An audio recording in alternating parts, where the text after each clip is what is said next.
김현정의 뉴스 쇼.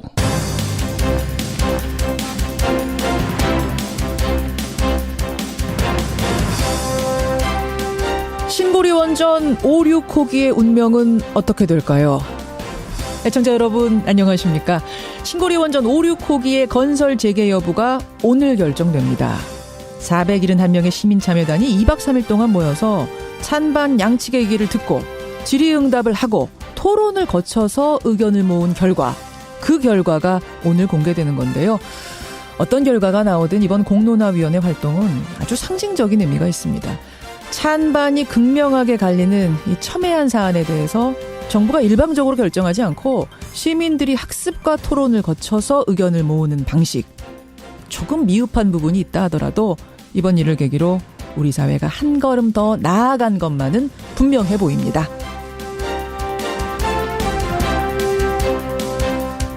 하지만 우리 사회를 이끌어가야 할 정치권은 오히려 퇴보하는 느낌입니다.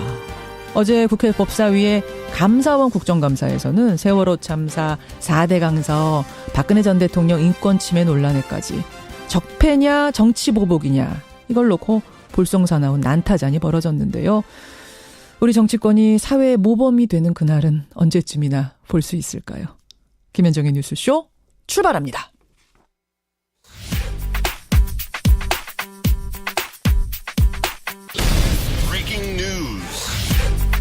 김현정의 뉴스쇼가 주목한 오늘의 포인트. 오늘은 민경남 PD 나와 있습니다. 어서 오세요, 민 PD. 네, 안녕하세요. 오늘 첫 번째 포인트 뭐부터 봐야 됩니까? 정치공작 관제 시위 영장 기각입니다. 예, 간밤에 추명호 전 국정원 국장하고 어버이연합의 추선희 사무총장 구속영장 다 기각이 됐더라고요.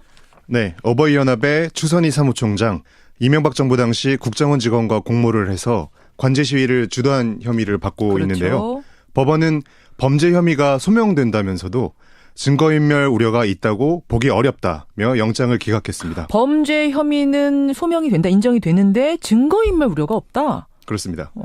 또 이명박 박근혜 정부 시절 국정원에서 민간인과 공무원을 불법 사찰하고 문학의 블랙리스트 작성에 관여한 혐의를 받고 있는 인물이죠. 추명호 전 국정원 국장. 영장이 기각됐습니다. 검찰은 원래 두 사람을 구속해서 수사에 좀 속도를 내보자 이런 계획이었는데 이렇게 되면 계획에 차질이 있겠는데요. 네, 검찰은 법원의 판단을 선뜻 수긍하기 어렵다면서 구속영장 재청구를 검토 중입니다. 예, 국정원 댓글 사건 지난번에도 그러고 또 구속영장이 기각이 돼서 좀 주춤주춤할 것 같습니다. 걱정입니다. 다음 포인트 보죠. 신고리 원전 운명의 날입니다. 오늘 신고리 원전 5,6호기 건설 그 공론조사 결과 10시에 발표가 되죠. 잠시 후에. 연구 중단이냐 공사 재개냐 시민참여단 471명이 한 달간 논의해온 결과를 대정부 권고안으로 발표하는데요. 예. 최대 관심은 찬반 격차가 오차 범위를 벗어날지 여부입니다. 찬반 격차가 오차 범위를 넘지 못할 경우에는 정부가 공을 넘겨받아서 최종 결정에 부담을 안게 됩니다. 그러니까 오차 범위를 넘지 못해도 결정이 나긴 나는군요. 어느 쪽으로든. 그렇습니다. 오늘. 최근까지 여론조사도 이게 팽팽하게 나온 상황이어서요. 참 결과 10시 어떻게 될지 주목이 되고 그다음에 또 어떤 반향이 있을지도 주목이 됩니다. 다음 포인트 가죠. 박근혜 당적 정리입니다. 오늘 자유한국당 윤리위원회가 열립니다. 박근혜 전 대통령의 징계 여부를 결정하죠. 네, 자진 탈당 권고를 의결하는 방식인데요. 예. 자유한국당 당원 당규에 따르면 자진 탈당을 권고받은 사람이 열흘 이내에 탈당 신고서를 제출하지 않으면 자동으로 제명됩니다. 그렇죠. 서청원 최경환 의원 탈당도 오늘 논의가 될 텐데요. 핵심 친박 2명. 현역 의원이기 때문에 제명은 의원총회를 거쳐야 합니다. 예, 그렇기 때문에 이 친박 두 인사의 제명은 사실상 현실성이 없다 뭐 이런 얘기가 나옵니다만 박근혜 전 대통령 경우는 좀 다르죠. 이것도 지켜봐야 됩니다. 여기까지 보겠습니다. 오늘의 포인트 민경남 PD였습니다. 국민의당은 바른정당과의 통합 논의를 공식화했습니다. 또 안철수 대표가 문재인 대통령에게 연일 강한 비난을 쏟아내고 있어 반문연대 가능성을 제기되고 있습니다. 한마디만 하겠습니다. 장난질 국정감사가 멈추십시오. 끝나면 통합 논의가 본격적으로 시작될 것으로 보입니다. 예, 국민의당과 바른정당의 통합 논의 이제 물밑이 아니라 무트로 올라왔습니다. 가장 눈에 띄는 건요. 국민의당 안철수 대표 발걸음이 상당히 빨라졌다는 겁니다. 안철수 대표하고 바른정당 주호영 대표 권한대행 그리고 정운천 최고위원이 잇따라 만났는데 이 만남을 먼저 제안한 게 안철수 대표라 그럽니다. 만남 후에 바른정당의 주호영 대행은 두 당의 통합 문제를 공론화하겠다 이렇게 공식적으로 밝히기도 했습니다. 하지만 과연 두 당이 뿌리도 다르고 사실 정책 방향에도 차이가 있는데 과연 뭉칠 수 있겠는가? 유기적인 결합이 가능하겠는가? 이런 당내 반발도 있죠. 자, 안철수 대표 측의 입장 확인하겠습니다. 안철수 대표의 최측근이세요. 현재 대표 비서실장을 맡고 있는 국민의당 송기석 의원 연결이 돼 있습니다. 송 의원님 안녕하세요. 네, 안녕하십니까. 송기석입니다. 송기석 의원과 안철수 대표의 싱크로율이 100%다. 뭐 이렇게 알려져 있던데 맞습니까? 주로 이제 옆에서 좀 도와드리고 그러다 보니까 아마 그렇게 보는 시각도 있는 것 같습니다. 인정하세요? 네. 네, 인정합니다. 네. 제가 이 부분을 먼저 확인하는 이유는 뭐냐면 오늘 인터뷰는 당연히 송 의원 생각이지만 동시에 안 대표 의견과도 안 대표 생각과도 일치한다. 이렇게 봐도 된다는 말씀이신 거죠?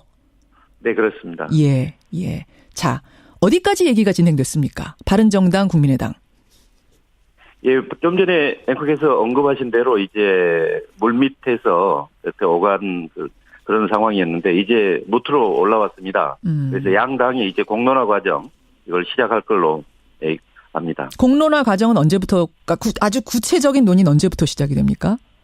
예, 저희 당은 현재 가장 중요한 국정감사입니다. 그래서 예. 국정감사는 결코 소홀할 수 없는 것이기 때문에 예. 일단 그동안의 물밑 논의를 토대로 해서 국정감사 끝나자마자 바로 이제 11월 초부터 의총 등을 통해서 예. 논의를 시작하겠습니다. 그리고 아마 바른정당은 11월 13일 전대가 예정돼 있기 때문에 예. 근데 당대표 후보로 등록한 분들이 이제 토론 과정에서 이게 가장 중요한 주제가 되지 않을까. 그러면서 그 과정에서 방향이 정해질 걸로 이렇게 생각합니다.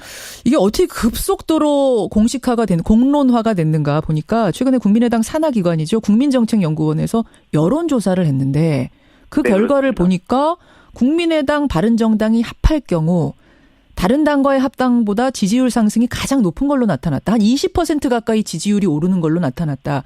맞습니까? 네. 예, 맞습니다. 그런데 저희가 이제 그 전에 추석 연휴 기간에 추석 민심이 뭐냐, 그리고 추석 전에 김명수 대법원장 후보자 통과 관련돼서 민주당과 국민의당 연정 뭐 이런 문제가 나왔습니다. 예, 그래서 아마 국민정책연구원에서 어느 게 국민들의 진정한 뜻인지 그걸 확인하는 차원에서 했을 테고 제가 가장 주목하는 것은 다당제, 그러니까 제3당의 그 중요성에 대해서 65% 이상이 예. 이렇게 지지한다는 겁니다. 그걸 중요시하고 또 한 가지 중요한 게 예. 과연 호남은 민주당과의 협치 견제를 더 높이 중요하다고 보는지 아니면 바른정당과의 뭐 연대, 뭐 통합 등 국민의당의 몸집 불리기, 외연 확장을 더 중요시하는가로 봤을 때 예. 호남에서도 예, 바른정당과의 뭐 연대나 통합 이런 것을 통해서 국민의당이 더 강해져서 제대로 견제해라. 이게 더 의견이 높은 걸로 이렇게 나왔습니다. 그 몇 퍼센트나 나왔어요? 호남에서? 호남에서 제 기억으로는 그 비율이 예. 한 50% 정도 되고. 민주당과 합치라면. 아니, 그게 더 낮습니다. 그게 한 30% 정도 30% 되고요. 정도 되고. 예. 거기에 힘을 받아서 이 논의가 더 속도를 내게 됐다. 근데 지지율. 국민의 뜻이 이제 확인된 거죠. 확인된 거라서. 이게 호남 민심이, 이렇구나, 이게. 네, 그렇습니다. 근데 이 지지율 조사 놓고 당내에서 비판의 목소리도 있더라고요. 정대철 상임고문은 이거 의도적으로 한 조사다. 이렇게 바른정당하고 끌고 가고 싶어서 통합을 끌고 가기 위해서 한 조사 아니냐. 이렇게 반발하시던데요. 예, 정확히 말씀드리면 그게 아니고 그 전에, 그러니까 추석 연휴 전에 민주당과 국민의당 연대 논의, 연정 논의 이게 있었고, 다음에 추석 민심이 뭐냐. 예. 그래서 그 확인 차원에서 국민정책연구원에서 정기적으로 여론조사 하는 겁니다. 근데 그 결과에 있어서 이제 예상치 못한 결과가 나오니까. 예상치 못한 결과가 나왔어요. 그러니까 사실은 민주당하고 어떻게 좀 해보려고 한 조사인데 오히려 바른정당이 더 높게 나온 거예요. 아무튼 이제 진짜 국민의 뜻이 어느 쪽을 더 중요시하는지 그걸 확인하기 위한 조사였던 걸로 알겠습니다. 예. 그럼 형태는 당대당 통합입니까? 아니면 뭐 선거 연대 형식입니까? 아니면 각자 탈당해서 제3지대에서 새로운 당으로 만나는 겁니까? 어떤 걸 생각하세요? 지금 구체적으로 어떤 형태로 가는지는 지금 단언하기는 어려울 것 같습니다. 왜냐하면 그야말로 이제 물밑 논의 사전 조율 정도, 의사 타진 정도였고 이제 공론화 과정에서 사실 어떻게 그 결론이 나올지는 딱 예측하기 어렵습니다. 다만 예. 조심스럽게 예측할 수 있는 것은 그동안에 상당 부분이 공통되니까 적어도 정책연대 그리고 나아가 좀 더 가능한다면 선거연대까지는 충분히 가능하지 않느냐라는 게 현재 예상입니다. 선거연대까지는 충분히 가능하다. 사실 네. 유승민 의원이 어제 언론 인터뷰하면서요. 통합의 전 단계로 일단 이번 지방선거 돌아오는 지방선거에서 연합공천하는 게 어떻겠느냐 이런 얘기했거든요. 그럼 이것 네. 오케이십니까? 예, 저는 나쁘지 않다고 생각하고요. 예, 결과도 충분히 아주 그 당선 가능성 여러 가지 지지 가능성도 높다고 봅니다. 예, 충분히 오케이. 아까 전에 송 의원 생각이 안철수 대표 생각이라 그러셨잖아요. 그럼 안철수 대표도 오케이 하신다는 얘기예요? 네, 그렇습니다. 하하, 통합 안 되면 그때까지 안 되면 연합공천이라도 하자. 자, 이 정도가 되려면 연합공천을 하고 그 다음에 당대당 뭐 통합이든 뭐 어떤 통합이든 함께 가려면 당내 네. 호응이 높아야 되지 않습니까? 예, 당연합니다. 분위기 어떤가요? 예, 저희가 그 여론조사 이후에 여러 의원들하고 접촉도 해서 물어보고 하면 예. 오늘 언론에도 났는데요. 사실 국민의당 의원 그 40명 중에 약 30명 정도가 바른정당하고 그 정책연대 그리고 선거연대까지 또 가능하다면 통합까지 대해서 예. 찬성하는 걸로 그렇게 나타났습니다. 저도 그 조사 결과 바로 보고 왔거든요. 조선일보 조사던데 전수조사를 했어요. 40명 의원 하나하나한테. 그랬더니 30명이 바른정당과의 통합 찬성, 5명이 반대, 5명이 유보 맞습니까? 예, 그렇게 그 기사가 났습니다. 네. 그래. 요 정도를 생각하셨어요? 그 안철수 대표 측에서는? 사실은 이 결과도 사실은 좀 저희가 생각했던 것보다 훨씬 그 찬성이 높았다고 이렇게 봐야 될 것 같습니다. 왜냐하면 그 전에는 예, 이현주 의원 이런 사람 통해서 국민통합포럼 예. 좀 가까운 의원들끼리 그렇게 이제 바른정당 의원들하고의 이런 접촉이 있었는데 예. 이런 결과를 보고 이게 어떻게 보면 그 저희 당의 정체성이 나올 수 있는 중도 개혁과 예. 그 개혁 보수와 그렇게 멀지 않구나 이렇게 생각했습니다. 예, 기대했던 것보다 지금 30명이나 찬성하니까 오히려 지금 지도부도 놀라고 계신 이런 상황 같아요? 네, 그렇습니다. 바른정당에서는 지금 의원이 20명인데 어느 정도나 호응하는지 알고 계세요? 제가 듣기로는 그 말 그대로 그 통합파 이렇게 무슨 일이 있어도 예. 자유한국당으로 돌아가겠다고 하는 한 예. 6, 7분. 예. 예, 그 정도 외에 나머지는 그러니까 10분 정도는 당연히 찬성을 하고 나머지 한 서너 분 정도가 예. 약간 고민하고 있는 걸로 그렇게 들었습니다. 거기도 10명. 자, 그런데 국회의원들 생각보다 더 중요한 건 이 지지자, 국민들 생각일 텐데요. 네, 맞습니다. 사실 바른정당에 뿌리는 새누리당이고 국민의당에 뿌리는 민주당이고 이게 무슨 의미인고 하니 이념적 지향점의 차이가 있다는 거죠. 유승민 대표는 늘상 우리는 합리적 보수당이다. 보수당이란 얘기를 하고 다니고 국민의당은 네. 보수당 아니잖아요. 그렇습니다. 그렇죠? 예. 네. 대표적으로 햇볕 정책에 대한 입장이 정반대고 이런 것들이 극복되겠습니까? 저는 일단 햇볕 정책에 대한 입장이 정반대라고는 보지 않습니다. 저는 햇볕 정책이라는 게 계속 이렇게 화해와 포용 또 교류 협력 정대 이건 아니지 않습니까? 그것은 튼튼한 안보 강력한 한미 동맹을 기반으로 한 후에 예. 그렇기 때문에 현재 상황에서는 당연히 그 한미 동맹이 가장 중요한 거고요. 그런 측면에서 보면 큰 차이가 없다고 생각합니다. 유승민 대표 역시 마찬가지고 저희도 마찬가지고요. 특히 핵 문제에 있어서 안철수 대표가 강조한 핵 안보 협정 이게 가장 현실적 아니냐 이렇게 보는 것도 그렇고요. 그리고 아까 안철수 대표가 생각하는 그 북한에 대한 것과 예전 DJ로부터 내려오던 그 햇볕 정책이 사실은 조금 차이가 있어서 말이죠. 네. 예, 그 DJ의 햇볕 정책에 대해서는 사실 유승민 의원은 아주 반대 입장 아니신가요? 아마 제가 알기로는 유승민 대표가 이 부정적으로 보는 그 지점은 바로 이겁니다. 그 현재 상황이 이미 지금 핵 개발 미사일 완성 단계인데도 아직도 화해 포용 교류 협력을 주장하는 게 과연 옳으냐는 거죠. 그렇죠. 근데 시기적으로는 당연히 지금은 이 순간에는 햇볕 정책의 그런 측면보다는 튼튼한 안보 강력한 한미 동맹 그러니까 사실 햇볕 정책 어떻게 보면 양면이 있습니다. 반드시 한쪽만 그러니까 어떻게 알려지기는 또 온건 쪽만, 화해 쪽만, 대화 쪽만 알려져 있는데 실제로는 그러니까 강력한 안보, 한미 동맹 이게 지금 그것도 같이 들어 있거든요. 그게 필요하다는 거죠. 그런 면에서는 맞는 거다라는 말씀. 아주 틀리지 않다. 정반대는 아니다. 이런 그렇습니다. 교집합을 찾을 수 있다. 그 네, 그렇습니다. 유승민 의원이요. 최근 인터뷰에서 송 의원님 네. 햇볕 정책을 포기하고 호남 위주를 버려야 한다 이런 말까지 했거든요. 그럼 이 부분도 포용이 가능하다, 수용이 가능한 겁니까? 네, 그렇습니다. 저희 국민의당이 강조하는 게 그겁니다. 우리가 호남만으로는 안 된다. 어허. 그렇다고 호남 없이도 또 다 이루어질 수 있는 것도 아니다. 그거 아니겠습니까? 결국은 예. 호남의 진정 민심은 뭐냐면 국민의당이 예. 더 강해져서 강해져라. 즉 종조를 중심으로 해서 뭐 합리적인 진보라든가 계획적 보수도 더 이렇게 끌어안아서 예. 속권까지 가능한 그런 정당 되는 알겠습니다. 거 그럼 호남 위주라는 거는 요거는 뭐 버리라는 것에 대해 동의할 수 있다. 그럼 햇볕 정책 포기하라는 부분은 어떤가요? 아닙니다. 그러니까 호남도 버려라는 의미가 아닙니다. 호남 지역주의 포기 이렇게 표현했더라고요. 유승민 의원은.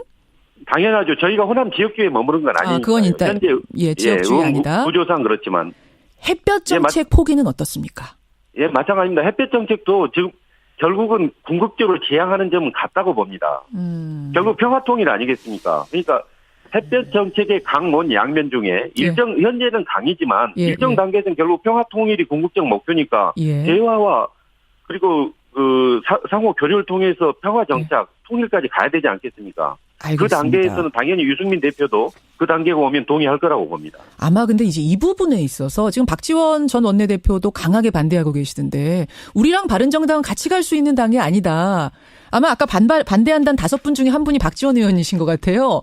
네, 맞습니다. 이렇게 반발하는 분들 계시죠. 이른바 이제 DJ의 어떤 나는 적통이다 하시는 분들 이런 분들이 크게 반발하고 계시는데 그럼 결국은 분열되는 건 아니냐. 통합 과정에서 그분들이 떨어져 나가시는 건 아니냐.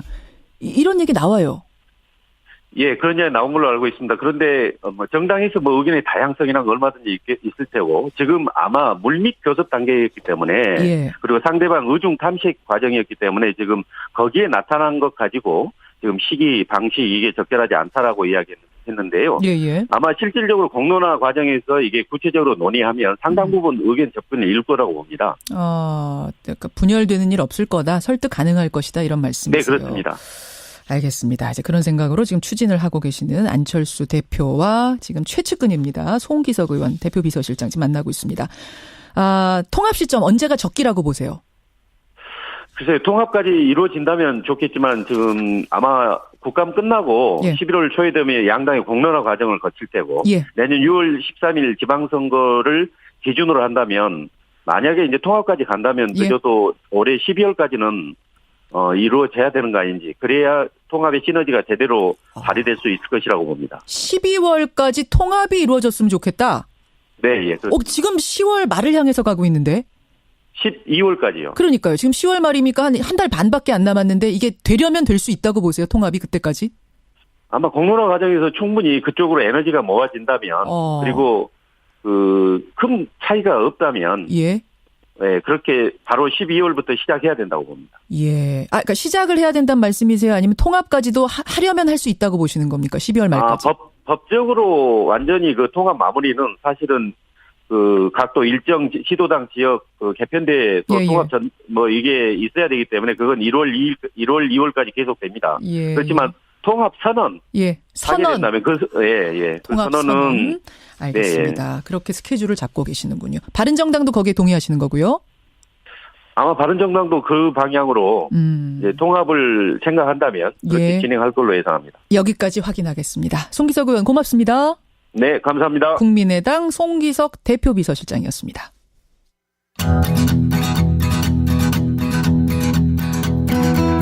김현정의 뉴스쇼는 청취자 여러분의 참여로 이루어집니다. 트위터, 페이스북, 레인보우 게시판, 그리고 단문 50원, 장문 100원의 유료 문자 샵 1212, 우물정 1212 통해 참여하실 수 있습니다.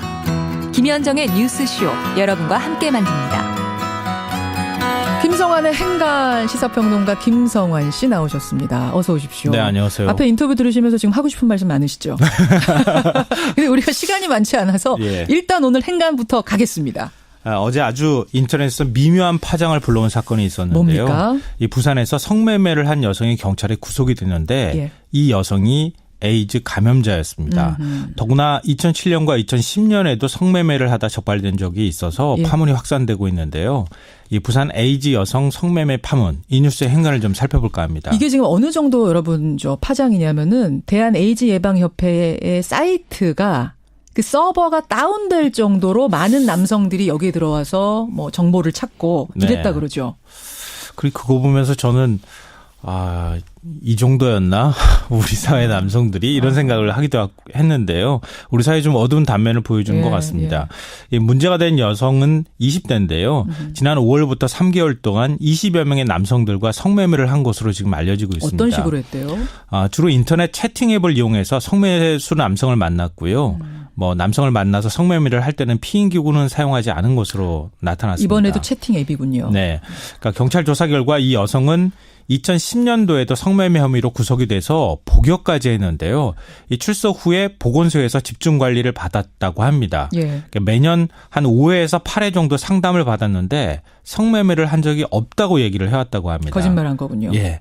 경찰은 이 여성과 동거남의 휴대전화 내역을 분석해서 성매수 남성을 추적하고 있는데 예.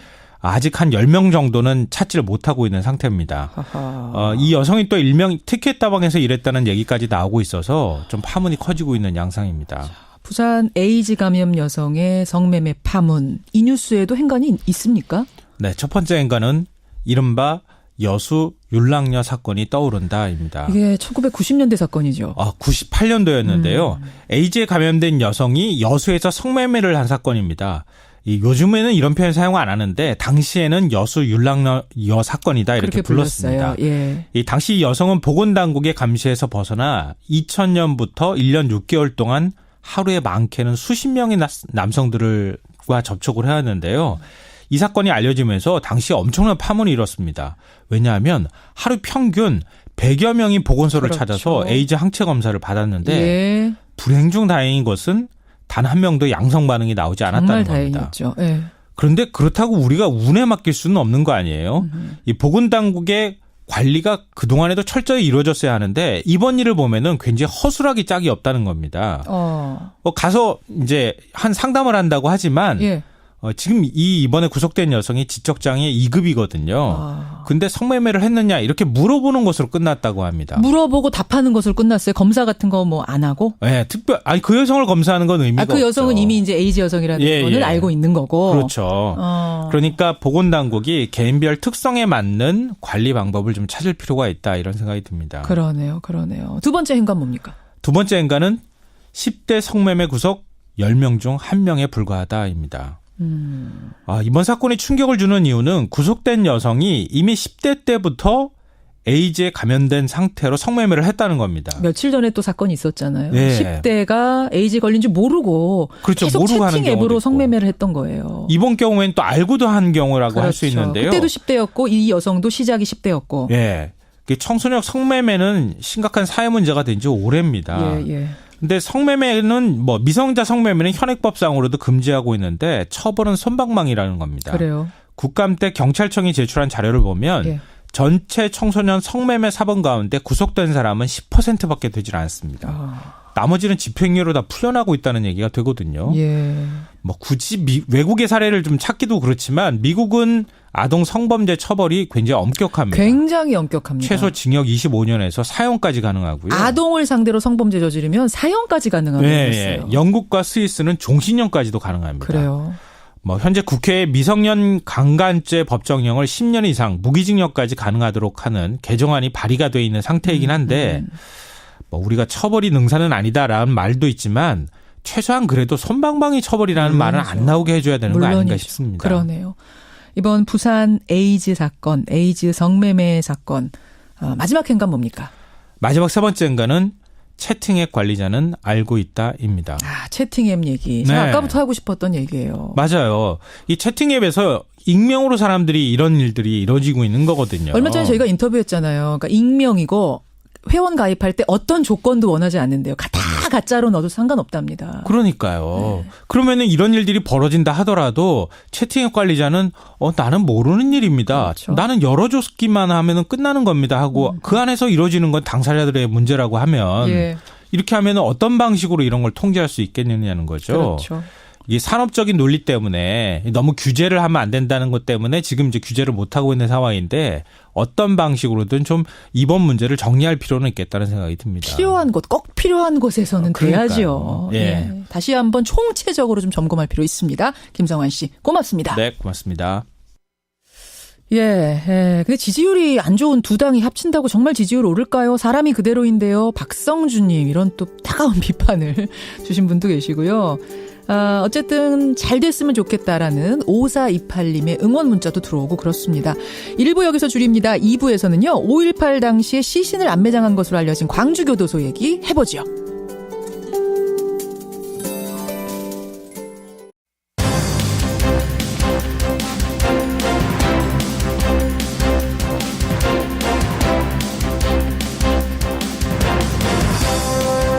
김현정의 뉴스쇼 2부 출발합니다. 오늘 2부에는 아주 귀한 인터뷰가 준비되어 있는데요. 5.18 실종자들이 안매장됐을 것으로 추정되는 광주교도소. 조만간에 발굴 작업이 시작이 됩니다. 그때 그 광주교도소에서는 무슨 일이 있었던 걸까요? 저희가 수소문 끝에 당시 광주교도소로 끌려가서 끔찍한 광경을 목격한 분을 찾아냈습니다. 이분의 생생한 증언 직접 들어보시죠. 금요일의 코너 훅뉴스도 있는 날입니다. 지금 SNS상에서는 아이돌의 개인정보가 무더기로 거래가 되고 있다 그럽니다. 이 개인정보 안에는요. 전화번호뿐만 아니라 뭐 주민번호, 아이디 여러 가지가 다 들어있다고 하는데 이 매매 현장 김정훈 기자가 훅 파고 들어봤습니다. 오늘 화제 인터뷰에서는 어제 하루 종일 화제가 됐던 뉴스죠. 오케스트라 공연 도중에 심정지로 쓰러진 피아니스트. 이 피아니스트를 관객이 살려냈습니다. 그 관객을 저희가 찾아냈습니다. 잠시 후에 만나보시죠. 50원에 담은 100원의 장문 유료 문자 샵 1212 카톡 레인보우까지 열어놓고 출발합니다. 5.18 민주화운동 당시에 행방불명된 광주 시민들. 정부가 공식적으로 인정한 숫자는 82명에 불과합니다. 하지만 실제 실종자 수는 정확한 집계도 되지 않을 만큼 많다는 게 사실 정설이죠.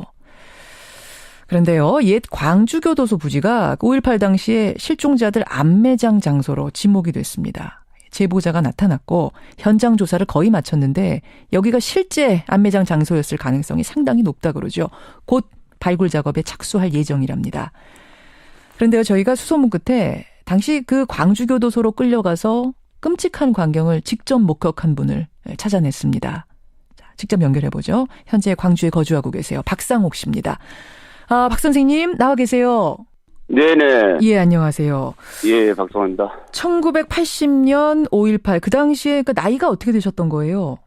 예, 19 고3이었습니다. 19 고3. 근데 19 고3 학생이 어떻게 하다가 체포가 되신 겁니까? 광주에 고립돼 있는 상황에 처해 있는 상황을 예. 타 지역에게 알리기 위해서 빠져나가다가 거기서 경군에게 붙잡혔습니다. 아니 그 어린 나이에? 아니죠. 어린 나이는 아니죠.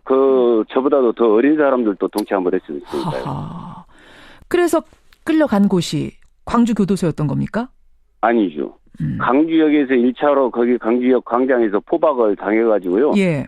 전남대학교로 이송됐어요. 처음에는? 거기서 이제 구타를 당하고 다시 저희들을 광주교도소로 이송하게 됐어요. 예. 광주교도소로 이송하는 과정이 좀 처참하고 너무하리만치 가혹한 것을 좀 당해서. 아니, 전남대에서 광주교도소로 이송을 하는데 그 이송 과정에서 처참할 것이 뭐가 있습니까? 어떤 시기였길래요? 군용 탑차가 있거든요. 군용 탑차에 5, 6, 7명까지도 뒤로 포승을 옥각권으로 묶어서 일렬로 쭉 일자로 묶여서 그 탑차에 올라타는 겁니다. 예. 그러니까 줄줄이 끈으로 마치 굴비 엮듯이 엮어서. 네네네네. 올렸어요. 예. 그렇죠. 그래가지고 거기 안에 탑차 안에 들어갈 수 있는 숫자만큼을 밀어놓고 뒤에서 탑차를 문을 잠그고 군인들이 올라와서 지붕으로 올라와서 뚜껑을 열고 거기다 체류탄을 집어넣고 다시 뚜껑을 닫고 그리고 호루로 씌운 겁니다. 호루가 뭡니까? 비닐 천막 같은 거 아니십니까? 파란. 최루탄이 새나가지 않도록 그 가스가 새나가지 않도록 비닐을 씌워버려요. 예. 천막을 씌웠던 거죠. 세상에. 그렇게 하고 떠납니까, 차가? 네네. 숨쉴 공간도 없고, 어떻게 몸을 비집을 틈도 없고, 그 상태에서 누군가는 밑에 깔린 사람도 있지만 깔린 사람은 어차피 발에 밟히게 돼 있죠. 그러면 그 옆에 사람도 같이 쓰러집니다. 줄이 묶여 있으니까 지금 같이. 네네네. 그렇죠. 트럭 안에서 여기서 이 상태로 가면 머지않아 죽겠다 하는 생각은 그렇구나. 그때 당시에 처음부터 끊임없이 그 생각이 들었어요. 뭐 눈물 콧물 다 나오고 막 이런 상황. 그거 정도 같으면은 괜찮하죠. 살이 찢어진 정도로 고통을 느꼈습니다. 그렇게 해서 광주교도소로 가는 길이 좀 너무 멀었습니다. 그때는 교도소로 가는지도 몰랐습니다. 어디로 가는지 모르셨겠죠. 예, 모르고요. 자, 그렇게 달려서 도착한 곳이 내려보니까 교도소. 네네. 광주교도소. 네. 밤이었습니까? 밤이었습니다. 예. 탑차 그 뒷문을 열자마자 전부 다 너나날 것이 앞 사람이 쓰러지면 굴비 없듯이 그 엮인 사람들 다 주르르 다 바닥으로 떨어집니다. 그렇죠. 뒤로 묶였기 때문에 어떻게 손쓸 겨를이 없어요. 아니 저는 지금 언뜻 드는 생각이 그 이송 과정에서 혹시 사망하거나 이런 분도 계셨을지 모르겠어요. 그렇게까지 지독한 상황이었다면. 저희 안에 내부에 있었던 분들 중에서도 밑에 깔리면서 옆에 사람이 서로 일어나게 하는데 일어날 수도 없는 상황이고요. 예. 그 정도 공간이 안 되니까 여유가 없는 공간이니까요. 예. 그렇게 해서 질식사 하신 분도 있고요. 선생님이 탄 그 타차에서도 질식사 하신 분이 계세요. 네네. 그래가지고 저희가 그렇게 해서 내려가지고 어두컴컴한 밤에 그걸 어슴풀이 이렇게 해서 눈을 뜨고 이렇게 하고 막 처음에는 눈을 뜰 수가 없어서 너무 매워서 눈을 뜰 수가 없어서 숨부터 쉬어갔길래 그리고 나서 이렇게 묶여있는 상태로 전부 다 바닥에 엎드려 있는데 이렇게 보니까 옆에서 어르신들이 교도소 그러시더라고요. 예. 그래서 보니까 담벼락이 높고 막루가 있고 그러고 거가 교도소 앞마당이라는 것을 알았습니다. 그렇군요. 거기서 돌아가신 분이 사망하신 분이 계셨어요. 정확하게 몇 분인지는 모르지만은 제 탄 차이가 한 두세 분. 그러니까 그 안에 있었던 사람들이 그 시신을 수습을 했어요, 저희들이. 몇 명이나 총 이송이 된 것 같은지 대충 기억나세요? 대충 제가 기억나기로는 전대 강의실에서 저희가 접해있던 숫자가 한 100여 명 정도. 100여 명. 저희들은 정확한 숫자는 파악은 못하고 있습니다. 그렇죠. 그리고 어차피 저한테 주어진 임무만 해야 했을 뿐이니까요. 주어진 임무라 함은 자신이 탄 탑차에서 죽은 사람들을 수습해라. 그 시신을 수습해라. 예. 어떤 식으로 수습하라고 하던가요, 명령을? 집으로 짠 쌀 가만히라 가죠. 지프로 짠 가만히, 그렇죠. 예. 그걸 일직선으로 되는 게 있어요. 한 2m 정도? 그러면 그것을 던져주면서 거기다가 말하라 하더라고요. 돌돌 말아라. 예, 말아서 묶으라고 하더라고요. 묶어라. 그래서 저희들이 한 4명 정도씩 한쪽으로 짜갖고 그렇게 해서 묶어서 놔두면은 본인들이 트럭 적재함에다 실었거든요. 군용 트럭에다. 그래요? 네. 이게 지금 광주교도소 앞마당에서 벌어진 일입니까? 네네. 예. 대략 그럼 그 트럭에 실린 시신의 숫자가 몇 명이나 된 걸로 대략 기억하세요? 대략 제가 옆에 이렇게 보고 이렇게 얼른 봤는데 그게 저도 그렇게 거시할 수 있다 하는 어린 마음에 불안한 마음에 옆에 쳐다볼 수는 잘 없었고요. 이제 바로 옆쪽에서도 다른 차에 내려온 그분들도 어르신들도 같이 옆에서 다 같은 그런 시신 수습을 하고 있었으니까요.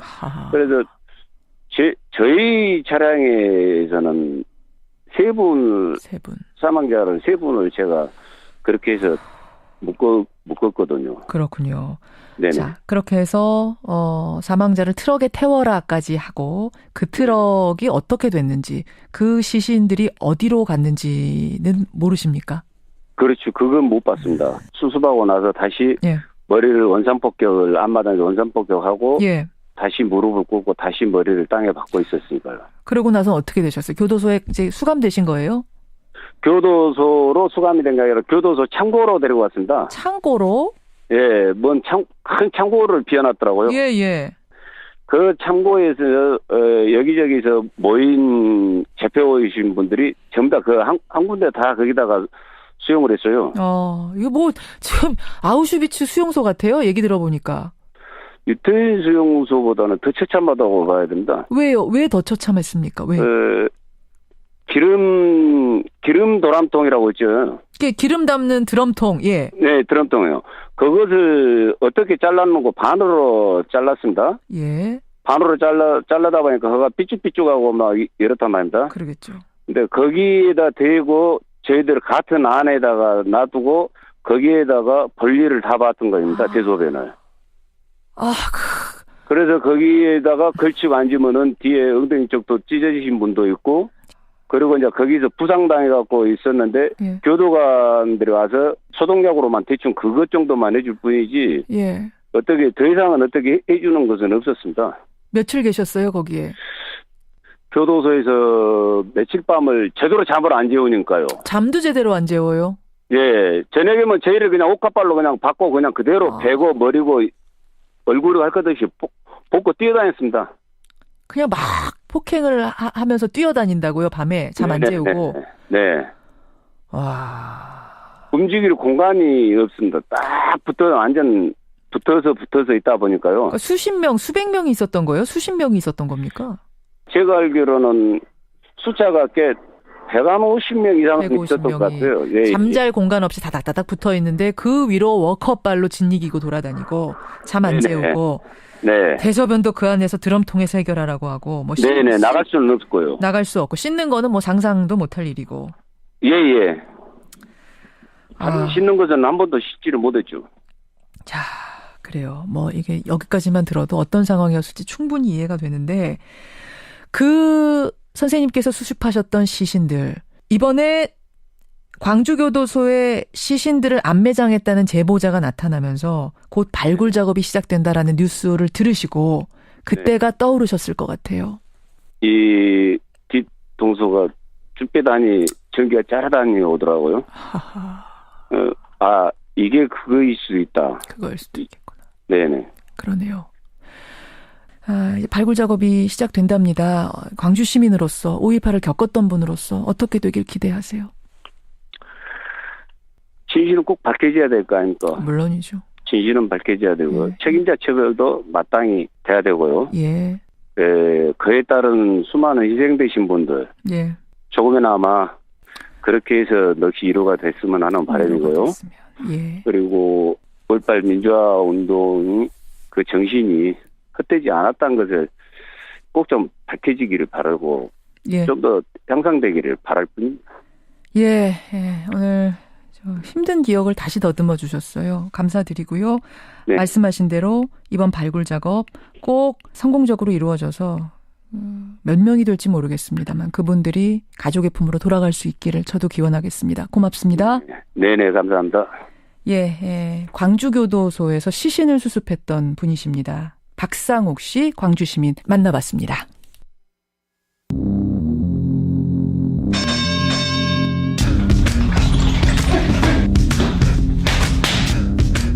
김현정의 뉴스쇼 금요일의 코너입니다. 뉴스 속으로 훅 파고드는 시간 훅뉴스. 오늘도 김정훈 기자 나와 있습니다. 어서 오세요, 김 기자. 네네. 오늘 훅뉴스 어떤 주제를 갖고 오셨어요? 네, 요즘 국정감사가 한창이죠. 예. 그 가운데 국회 과학기술정보방송통신위원회에서 나온 국민의당 최명길 의원의 지적부터 한번 들어보실까요? 예. 개인정보 불법 유통 게시물이 2015년에 9만 5천 건이었거든요. 그런데 올해는 보니까 9월 말까지만 10만 3천 건 가까이 됩니다. 그리고 이게 국외에서 발견되는 불법 유통 게시물이 2015년 기준으로 2만 3천 건쯤 됐어요. 올해는 9월 말까지만 봐도 3배가 늘어난 8만 7,500건입니다. 불법 유통 게시물 이런 단어를 썼는데 이게 어떤 걸 얘기하는 겁니까? 네, 불법 유통되는 개인 정보들이 꾸준히 증가하고 있다는 얘기죠. 불법으로 개인 정보가 거래가 되고 있다? 네, 상당수는 상업적 목적의 웨브사이트 가입자 정보가 대규모로 넘겨지는 것을 보입니다. 예. 그런데 저희가 불법으로 거래되는 개인 정보들의 유형을 취재해 보니 또 다른 흐름이 그 규모를 키워가는 것을 살펴볼 수가 있었습니다. 그러니까 웹사이트에 가입할 때 쓰는 그 회원 정보 말고 네. 다른 것들이. 맞습니다. 아이돌이라고 불리는 청소년 연예인들의 개인 정보가 그것입니다. 아이돌 가수, 아이돌 배우 이런 사람들의 개인 정보? 그러면은 전화번호라든지 주소라든지 주민번호 이런 것들이요? 네. 근데 그런 것들은 물론이고 아이돌의 가족 또 이성 친구의 인적 사항이나 언제 누구를 만나서 뭘 했다 이런 정보들 그리고 그것을 입증하는 각종 사진 영상들을 망라하는데 이런 정보들이 돈으로 대규모로 매매된다면 믿으시겠습니까? 돈을 주고 팔고 사고 있다고요? 네. 야, 이거는 참 좀 믿기가 어려운데 아이돌 개인정보의 불법 매매. 오늘 홍뉴스 주제가 그건가요? 맞습니다. 대체 어느 정도길래요? 그러면 한 아이돌 팬의 말을 한번 들어보시죠. 예. 저는 트위터에 영어로 사생이라고 치면 외국인 팬들이 전화번호를 다 가지고 있어요. 해시태그 해가지고 SAENG 해가지고 사생하면은 사진 같은 거 하나 올려놓고 인스타 계정도 해킹하고. 그러니까 인스타나 트위터 같은 데다가 SNS에 사생 이렇게 영어로 치면 외국 팬들이 아이돌 전화번호 이런 거를 다 가지고 있다. 네네. 찾을 수가 있다. 네. 여기서 등장하는 사생은 뭡니까? 그러니까 인스타나 트위터에 사생 SASAENG 이렇게 검색을 해보시면은 관련 정보들이 뜰 텐데요. 그 사생이란 말은 연예인의 사생활까지 집착하는 팬들, 그 팬들을 말하는 은어입니다. 그래서 사생이라고 하는데요. 그래서 SNS에는 아이돌 정보를 사고 판다는 글들, 이 글들을 사생이라는 키워드를 검색해보면 쉽게 찾아볼 수가 있다는 얘기죠. 근데 이게 지난해부터 심해졌다? 이전에도 아이돌 멤버의 정보가 인터넷에 오르내리긴 했죠. 근데 지난해 초까지만 해도 서로 공유를 하거나 몇몇이 교환하는 정도였거든요. 그런데 지난해 말부터 아예 일반인을 대상으로 매매가 이루어지기 시작했어요. 그러니까 상업적으로 사고팔고가 이루어지기 시작했다는 얘기예요. 지난해 그렇습니다. 말부터. 지금은 9월 한 달 동안요. 그 사생이라는 키워드를 포함한 정보 매매 글들을 세어보니까 트위터에서만 380건이었습니다. 한 달 동안? 네. 한 달 동안 트위터에 올려지는 거래 요청 글이 380건이나? 트위터만 그렇게 세어봤는데요. 근데 인스타그램 또 페이스북까지 다른 SNS를 포함하면 그 규모는 더 커지는 셈이죠. 그렇게 SNS에 오른 글이 마음에 든다면 개인 쪽지를 보내든가 아니면 비밀방을 만드는 방식으로 실제 거래가 이루어지는 겁니다. 실제 거래는 은밀하게 이루어진다는 얘기군요. 그렇습니다. 근데 더 큰 문제는 거래 대상이 되는 정보가 상식을 뛰어넘는다는 점인데 앞서의 아이돌 팬 그 목소리를 다시 한번 들어보시죠. 핸드폰이랑 카톡 아이디랑 인스타그램 있는 애들은 계정 비밀번호 이런 거 해가지고 해킹하고 심한 경우는 주변 사람들 번호나 카톡 아이디까지도 거래되고 있다고 봤어요. 주위의 지인 같은 경우는 비행기 자리까지는 아니고 비행기 편 같은 거는 알아보더라고요. 언제 나가는지 정도는 알아서 그래서 그때쯤 휴가 내가지고 회사 휴가 같은 거 미리 쓰려고 알아보고 그러긴 하더라고요. 언제 어떤 비행기를 그 아이돌이 타는지까지 알아본다? 네. 그 정보를 사고 판다? 맞습니다. 같이 가려고? 그렇죠. 근데 그 약과고요. 아이돌 멤버의 주민등록증 사진이 거래 전에 일부만 가려진 채 올라오기도 하고요. 지난 7월에는 아이돌 그룹 숙소에서 몰래 찍은 영상을 판다는 글이 오르면서 20건 이상의 댓글이 달리기도 했습니다. 사겠다고? 그렇죠. 지난달에는 인기 그룹 멤버가 여자친구와 입맞춤을 하는 장면이라면서 그 역시 일부가 가려진 사진이 판매 전에 맛보기처럼 올려지기도 했고요. 비공개 활동에 일거수일투족을 기록한 첩보와 같은 내용의 그 글을 썰이라는 이름으로 SNS에서 판매하기도 하네요. 그러니까 지금 이걸 팔겠다라고 하는 글들을 대량 발견하셨다는 얘기인데 실제 거래가 활발히 이루어지는 것도 확인하셨습니까?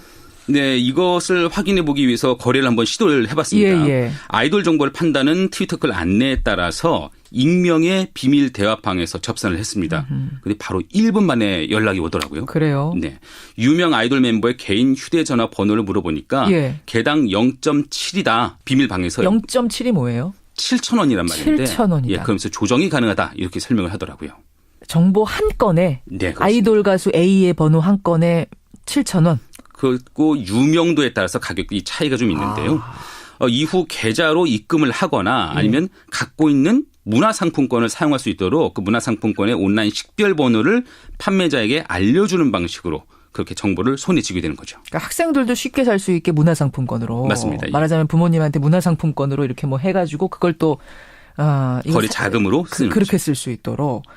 아니 이렇게 판매가 이루어져서 정보가 유출된다면은 그 아이돌 당사자들은 피해가 이게 상당하겠는데요. 사생활이 그냥 뚫려 있다는 얘기잖아요. 그렇습니다. 이 때문에 뭐 휴대전화를 한 달에도 몇 번씩 바꾸는가 하면 정해진 동선을 그때그때 바꿔야 하는 이런 일도 생기죠. 그래서 한 연예 기획사의 말을 들어봤는데요. 관계자의 말을 들어보시죠. 한 번도 오픈한 적이 없는데 저 스케줄 아닌데도 아는 경우가 되게 많잖아요. 매일매일 쫓아다녀가지고 찍는 그런 거? 좋아하는 마음이라기보다는 그럼 어떻게 보면 또 좋아하는 마음을 이용해서 말도 안 되는 이득을 챙기는 건 거잖아요. 대체 이런 정보들이 어떻게 유출돼서 거래가 되는 건가요? 이 정보가 다양한 방식으로 수집되는 것 같습니다. 아이돌 정보 구매 경험이 있다는 25살 임모 씨는 개별 정보가 하나둘씩 모아지거나 아니면 해킹까지도 한다고 하는데요. 이 부분을 한번 들어보시죠. 기획사 관계자분들의 지인이거나 아니면 관계자가 팬이거나 이런 경우에 조금 직접 돈을 받고 파는 경우가 좀 있어요. 뭐 기획사 관계자 메일을 해킹하는 경우가 있다고 듣긴 했고요. 예전에는 뭐 아는 사람들끼리만 조금 공유를 했다시피 했는데 지금 같은 경우에는 다들 돈 주고 사고 팔고 하려고 하는 것 같더라고요. 기획사 관계자로부터 나오는데 이제 거기서 슬금슬금 유출된 것이 모이고 뭐 이런 식. 네, 기획사 또 관계자 아니면 또 지인들로 심지어는 아이돌의 가족들을 통해서 나온 정보들이 수집되기도 한다고 합니다. 해킹을 하는 경우도 있고. 그렇죠. 파파라치처럼 따라다니면서 정보를 캐내기도 한다고 하네요. 동선이 미리 알려지면 스타들이 도착하기 전에 숙소에 카메라 또 마이크를 설치하기도 한다는 것이 주변의 전언이기도 합니다. 야, 뭐 도청하듯이? 그렇죠. 그렇게 하나둘 정보가 사들여지고 이후에는 묶음으로 판매가 된다. 네. 근데 이렇게 모아진 정보들을 판매하는 판매책 상당수가 외국인이라는 점도 좀 특이합니다. 외국인이요? 네. 한류와 팬에서 변질돼서 이제는 아이돌 정보의 판매책으로 활동하고 있는 것으로 보여지는데요.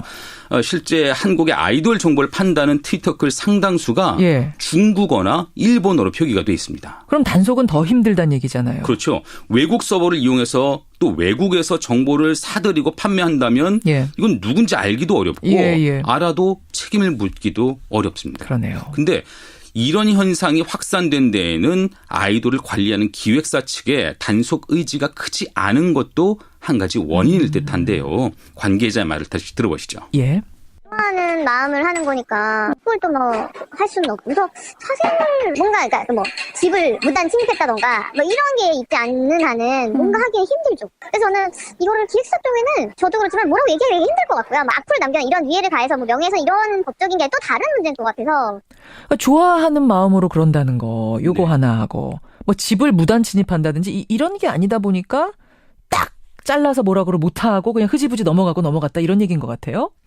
그렇죠. 또 아이들의 정보를 사들이고 또 이를 되파는 이들 다수가 팬들일 텐데 이들을 잡아내기가 부담스러울 것이라는 게 그 김성수 문화평론가의 설명이거든요. 어쨌든 팬은 팬이니까. 그렇죠. 좋아하는 사람이니까. 그 사람을 처벌해달라고 신고하는 게 쉽지 않다. 네네. 그 부분을 김성수 문화평론가의 말로 들어보시겠습니다. 그들을 잡으려면 그들로부터 정보를 산 사람들부터 범죄자가 돼야 되잖아요. 그럼 매수자를 처벌해야 돼요, 당연히. 근데 매수자가 팬들이란 말이에요. 강력하게 대처했다가 역풍 생기면은 다 자기네들이 책임져야 되고 아이돌들이 팔리는 시간은 정말 짧아요. 7년 계약하잖아요. 한 4년은 돈을 쏟아붓고 나머지 3년 안에 모든 걸 다 뽑아야 돼요. 근데 어떤 애들은 6년을 투자했다 1년 만에 뽑는 애들도 있고 이러면은 회사에서는 리스크를 안을 생각을 안 하는 거죠. 기획사 입장에서는 지금 다 알고 있지만 그걸 어떻게 적극 신고 못하고 그냥 전화번호 바꾸는 식으로 아니면 그냥 고통을 참는 식으로 가고 있다는 얘기네요. 맞습니다. 엔터테인먼트 산업에서 아이돌 자체가 상품이 된 까닭에 당사자들의 사생활 보호보다는 수익의 극대화에 초점이 맞춰질 수밖에 없다는 설명이죠. 그런데 나아가서 이런 현상의 씨를 뿌린 게 바로 기획사다. 이런 주장도 나오는데요. 이어서 들어보시죠. 어떤 콘서트장에 혹은 어떤 공개방송장에 누가 뜰 것이니 거의로 모여주십시오 하는 것들을 기획사들이 막 조장을 했었단 말이에요. 팬덤들을 농장처럼 관리를 해가지고 그러다 보니까 거기서부터 뭔가가 이제 빠져나오기 시작하고 그걸로 돈을 벌려고 하는 사람들의 입장에서는 그런 몇 가지 파편화된 정보들을 입수를 해가지고 그걸 가지고 추적에 들어갈 수 있는 여지들을 만들어주게 되니까 어떻게 보면 이 과다한 팬덤들이 범죄자들의 먹이가 되는 첫 번째 길들이는 방법들을 엔터테인먼트 회사에서 가르쳐주고 있다시피 하기 때문에 스타들을 따라다니는 열혈 팬들의 모습을 기획사가 이제 키워냈고 조장을 했고 네. 거기서부터 정보가 빠져나가기 시작했다. 그것이 이제 상업적으로 이렇게 변질됐다. 이런 설명이네요. 네. 물론 아이돌 스타의 사생활을 함부로 캐고 그 정보를 거래까지 하는 사람들의 책임이 큽니다. 그건 당연합니다만 기획사의 반성도 따라야 될 부분이네요. 맞습니다. 예. 그리고 지금 역시 아이돌 스타들의 든든한 보호막 역할을 하지 못하고 있다는 지적이죠. 아이돌이 지금 대부분 10대잖아요. 10대. 그렇죠. 그렇죠. 네. 따라서 더욱 각별하게 사생활 인권이 보장받아야 될 텐데. 맞습니다. 그래서 일부 극성 팬들은 물론이고 기획사의 인식 전환이 필요한 상황입니다. 또 스타들이 스스로 권리를 주장하고 그 권리가 침해될 경우에는 강하게 책임을 물을 필요도 있어 보이네요. 예. 오늘 좀 몰랐던 부분이에요. 아이돌 뭐 이런 부분들은 사실은 어른들이 잘 모르니까. 네. 아이돌들의 정보가 이렇게 불법으로 상업적으로 거래되고 있다는 거 처음 알고 좀 놀라기도 했는데요. 이게 단순한 얘기는 아닌 것 같습니다. 엔터테인먼트 산업이 지금 갈수록 커져가고 있는데 그 시장이 우리가 그 속사정을 좀 들여다봐야 될 것 같네요. 김정훈 기자 수고하셨습니다. 네. 훅뉴스였습니다.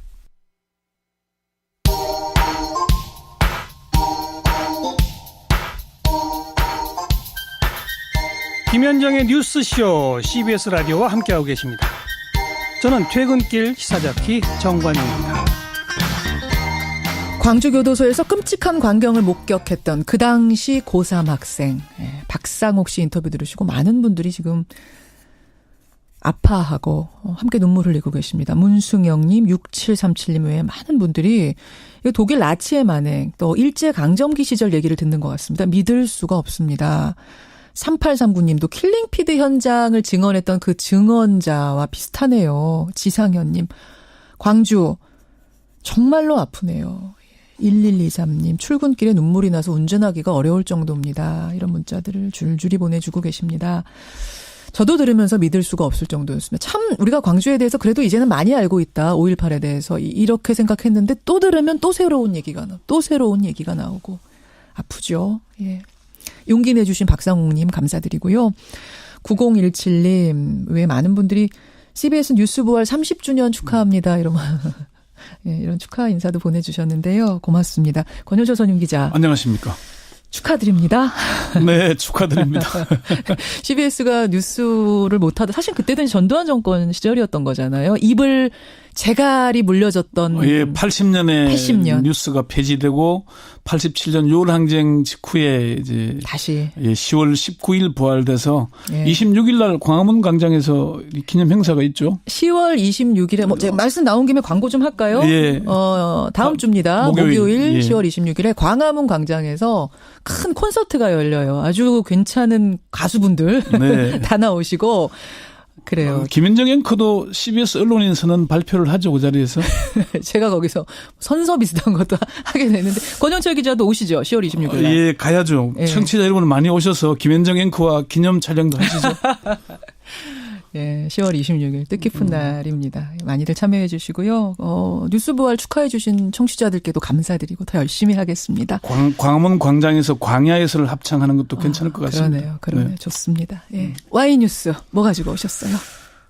국정감사가 이제 중반으로 접어들고 있죠. 예. 국감 스타도 등장하지만은 눈살을 찌푸리게 하는 국회의원들도 나옵니다. 그중에 더불어민주당 적폐청산위원회 위원장인 박범계 의원이 동료 의원들에게 지금은 야수가 되어야 한다 이런 말을 했다고 합니다. 그렇죠. 네. 그래서 오늘 박범계 의원이 왜 야수가 되자고 했을까 이 부분에 좀 주목해 보고자 합니다. 오늘은 이제 국감 얘기가 되는 거네요. 결국 국감 얘기입니다. 박범계 의원 야수가 되자. 미녀와 야수의 그 야수입니까? 그렇죠. 우리 야수 들짐승들 얘기하는 거잖아요. 좀 여당인데 야당 의원처럼 좀 하자 뭐 그런 취지일 겁니다. 박범계 의원이 누구한테 야수가 되어야 된다고 그런 거예요? 그러니까. 이게 동료 의원들, 그 민주당 적폐청산위원회 위원장이고 자기 위원들이 한 14명인가 있잖아요. 그 위원들에게 한 말이라고 합니다. 박 의원은 국정감사를 앞두고 적폐청산위원회 위원들이 모인 자리에서 이재정 의원이 여당 의원으로서 어떻게 국정감사에 임하는 게 좋은지 그 자세를 어떻게 해야 되냐 물으니까 지금은 아직 야수가 돼야 하는 때다. 내가 망가지면 된다는 말을 했다고 합니다. 내가 망가지면 된다? 예. 우아하고 품위 있는 의정 활동하고 싶은 욕심을 내려놓고 그냥 원칙대로 하자 이런 얘기를 했다 그래요. 그래서 박범계 의원에게 왜 어떤 취지에서 그런 얘기를 했냐고 물었더니 문재인 정부는 촛불 민심에 기초한 정부이고 국정농단 관련 수사와 재판이 이루어지고 있지만 그 연장선상에서 적폐를 청산해야 하니까 여당이라고 생각하지 말고 야수가 되는 마음으로 좌고우면하지 말고 그냥 나오는 대로 있는 대로 공개하자는 그런 취지였다. 예. 이재정 의원은 왜 그런 질문을 했다고 하나요? 이재정 의원이 지금 초선 의원이잖아요. 그렇죠. 국회의 근본적인 관행에 관한 문제였던 것으로 들었습니다. 국회의 관행? 어떤 관행이요? 야당에서 여당이 됐지만 이번 국감은 이명박 박근혜 정부에서 이루어진 국정농단 문제를 파헤치는 적폐청산의 핵심이 될 수밖에 없지 않습니까? 그렇죠. 예. 그런데 그 이명박 박근혜 정부에서 요직을 지낸 인물들이 지금 국회에 포진하고 있잖아요. 자유한국당. 물론이죠. 예. 근데 그 국회에서는 동료 의원들의 실명을 거론해서 비판하는 건 일종의 금기 사항이라고 합니다. 그래요? 관행처럼 서로 동료 의원, 그러니까 당이 달라요. 네. 예. 동료 의원들의 실명을 거론하면서 문제를 비판하는 건 어떤 금기, 서로의 약속 같은 거? 그렇죠. 가령 뭐 자유한국당 최경환 의원이 무슨 뭐 그 취업 청탁 문제가 있었죠. 이런 문제도 실명을 거론해서 비판하게 되면은 동료 의원을 공개적으로 거론해서 공격하면은 자신도 일이 생겼을 때 보호받을 수 없고. 한 번 금기를 누가 깨기 시작하면 그렇죠. 나도 피해자가 될 수 있다. 그런 의원들은 국회의장이나 부의장 투표에서도 불이익을 받고. 나중에 후보가 되면. 장관 혹시 지명이 되면은 청문회에서 통과가 어렵게 된다고 그럽니다. 그래서 지금까지 국회의원 출신이 장관 후보 가면 다 그렇게 별 문제 없이 통과가 됐던 건가요? 서로 간에 봐주기 하는 거죠. 묵계 같은 거죠, 일종의. 그래서 이재정 의원이 인적 청산 문제를 거론하지 않을 수가 없고 그렇게 되면은 동료 의원들의 실명을 거론해서 비판해야 하는데 이럴 때 어떻게 처신하는 게 옳겠냐라고 질문했다는 거죠. 그랬더니 이제 박범계 의원이 씩 웃으면서 야수가 되면 된다. 원칙대로 하자. 관행도 깨야 되면 깨자 이런 얘기군요. 그런 의미. 그 말이 나왔으니까 말인데 지금 이제 국회에서 여야 의원들 간의 정치 공방이 벌어지면 사실은 이제 난투국, 아수라장. 아까 저도 뭐 그런 얘기 했습니다. 사실은 볼썽사나운 장면들이 많이 연출이 돼요. 막말도 오가고. 근데 이제 그 막말이 오가는 것에 대해서 우리가 어떻게 봐야 될까? 또 정치인들은 그런 상황에서 사실 싸울 게 있으면 또 싸워야 되는 거잖아요. 근데 어떻게 대처하는 게 좋을까? 그렇죠. 항상 궁금해요. 항상 좋은 게 좋은 것만은 아닌데요. 먼저 이게 국회 법사위 장면 잠시 한번 들어보시죠. 예. 지금 뭐 하는 건데 지금? 어디다 삭제질이야? 세양식당 권성동 위원장 법사위원으로 인정할 수 없어. 집권당 됐다가 완장찬 역할 그만하세요. 그렇게 편파 진행을 하지 말아달라고. 아깝다 대장. 이게 참 듣다 보면 사실 좀 아까 김현정 그 말보다 좀 꼭 저래야 되나. 그러니까 국민들 보기에 이게 좋은 장면은 아니잖아요. 서로 삿대질하면서 일어나서 싸우는 게 한두 번이 아니니까. 근데 주목해야 될 부분은 저런 건 현상이잖아요. 현상은 사실 보기가 안 좋죠. 안 좋죠. 좀 점잖게 토론하고 치열하게 토론하고 막 이런 거는 보기가 좀 좋지만은 그렇지만 저게 왜 저런 일이 일어나는가에 주목을 해봐야 된다는 거죠. 본질. 본질. 국민들이나 특히나 언론들이 이런 일이 빚어지면은 양비양시로 그냥 보도합니다. 현상만 다루고 말거든요. 왜 저런 일이 일어났는지에 주목을 해봐야 되는데 국회의원들도 사실은 저렇게 파헤치게 들어가면서 지금 저 문제도 왜 빚어졌냐면은 법률구조공단 이현 이사장에 대한 세월호 참사 특조위 부위원장이었잖아요. 당시에 어떻게 잘 안 됐냐를 물으려고 하니까. 지금 누구하고 이렇게 난타전이 벌어진 거예요? 이게 박범계 권성동 법사위원장, 김진태 자유한국당 간사. 막 섞여서. 이게 서로 뭐 사태질 고성 오고 갔는데 빚어진 게 그 일 때문이거든요. 결국은 세월호 문제를 답변하지 않아도 된다라고 이제 권성동 위원장 얘기를 하니까 가이드라인을 제시하는 거냐.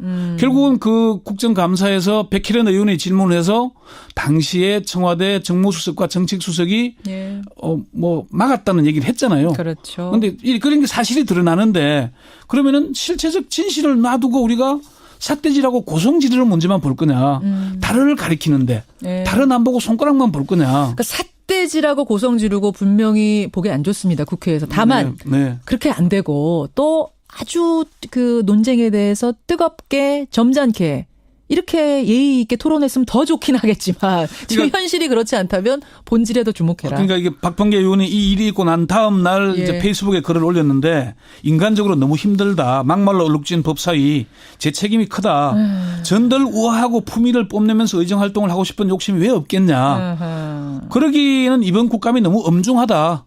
촛불 민심이 적폐청산 아니냐 그런 얘기를 했거든요. 그러니까 우리가 실체적 진실을 봐야 되는 게 첫 번째고 그다음에 국회의원들이 아무래도 좀 국민들이 다 바라보는 그렇죠. 뭐 생중계되고 있으니까 좀 품위를 지키면서 치열하게 토론하는 모습을 보여줬으면 좋겠다. 수준 높은 토론. 예. 수준 높은 논쟁. 예. 그러니까 첫 번째는 근데 이제 본질은 도대체 왜 저렇게 됐는가를 먼저 보시란 말씀이에요. 그렇습니다. 지금 순서를 잘 정해 주셨어요. 우선순위를. 네, 예, 그래요.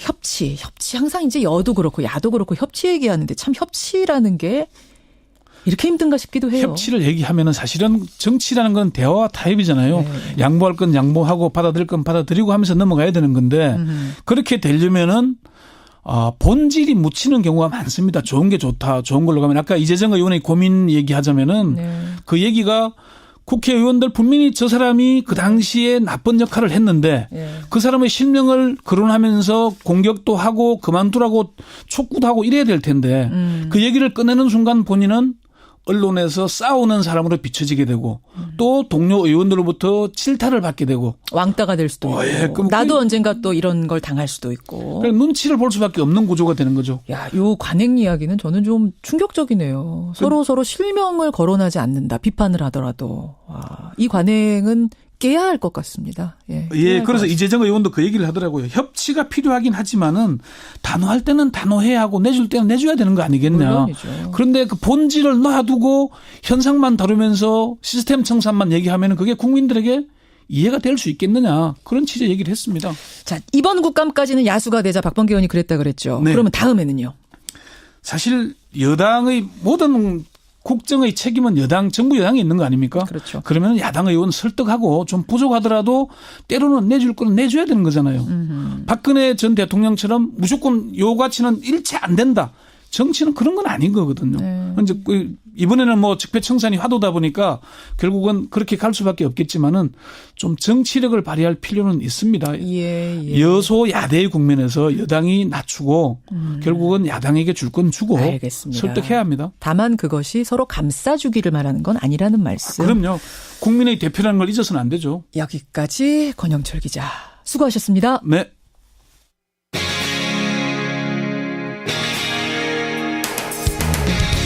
여러분께서는 지금 CBS 라디오 김현정의 뉴스쇼를 함께하고 계십니다. 지난 화요일 웅장한 오케스트라 공연이 펼쳐지던 예술의 전당. 연주를 마친 피아니스트가 일어나서 관객들에게 감사 인사를 전합니다. 그런데 그 순간 쿵 하고 피아니스트가 쓰러집니다. 심정지가 온 겁니다. 고목나무처럼 뻣뻣하게 굳은 피아니스트를 보고 모두가 당황해서 어쩔 줄 몰라 할 때 바로 그때 관객석에 있던 한 남성이 무대 위로 뛰어 올라갔고요. 심폐소생술로 이 피아니스트의 멈췄던 심장을 다시 뛰게 합니다. 이 대단한 관객. 어제 하루 종일 화제 인물이었죠. 오늘 뉴스쇼 화제 인터뷰에서 직접 만나보겠습니다. 김진용 씨 연결이 되어 있습니다. 김 선생님 안녕하세요. 안녕하세요. 저도 애청자입니다.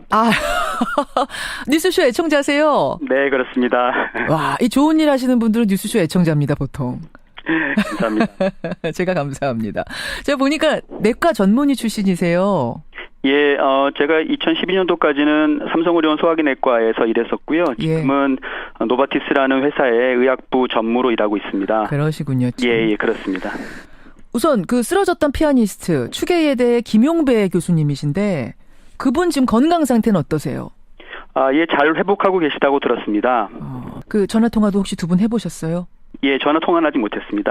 아직 상태가 완전 회복하지는 못하신 것 같습니다. 통화할 정도는 아직 안 돼서. 네네. 다만 이제 그 뭐 지인들, 가족들 통해서 감사 인사만 받으신 그런 상태시죠. 예, 그렇습니다.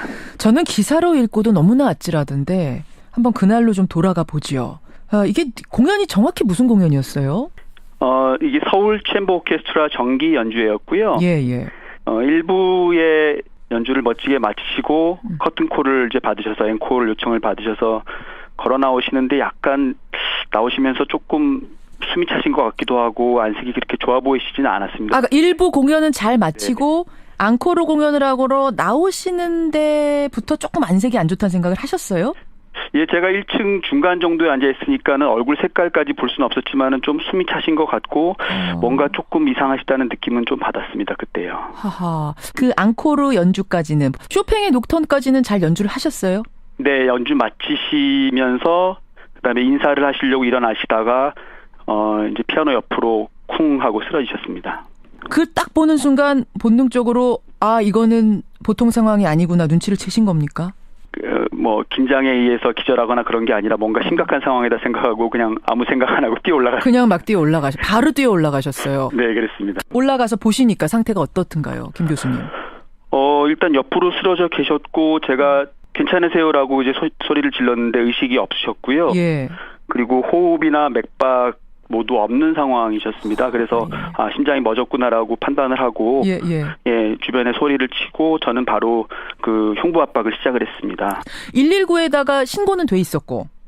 예, 주변에 계신 분이 바로 신고를 해주신 걸로 제가 기억을 합니다. 그러면은 119가 올 때까지 빠르면 5분, 늦어도 10분이면 올 텐데 그것을 기다리지 않고 바로 심폐소생술을 들어가야 되는 상황이라고 판단을 하신 거죠.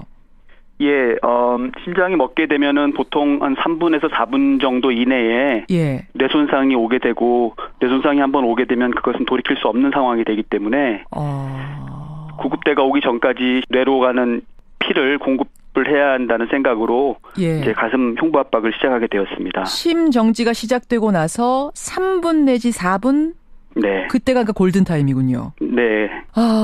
바로 돌아왔습니까, 김 교수님? 심장? 제 기억으로는 5분 정도 모르겠습니다. 좀 더 길게 느껴졌던 것 같기도 하고요. 정확하게 시간을 재보진 않았지만 근데 다행히 그 예술의 전당 관계자분들께서 바로 자동 심장 충격기를 이제 가지고 오셨고요. 그 구비가 돼 있었군요, 다행히. 네네. 관객분 중에 외과 전문의 선생님 한 분하고 또 성함을 알 수 없는 간호사분하고 두 분이 이제 같이 오셔가지고 저희가 1, 2분 간격으로 세 사람이 교대를 해서 한 사람은 흉부 압박을 하고 나머지는 기도 유지를 하는 그런 상황에서 2번 심장 충격이 갔고요.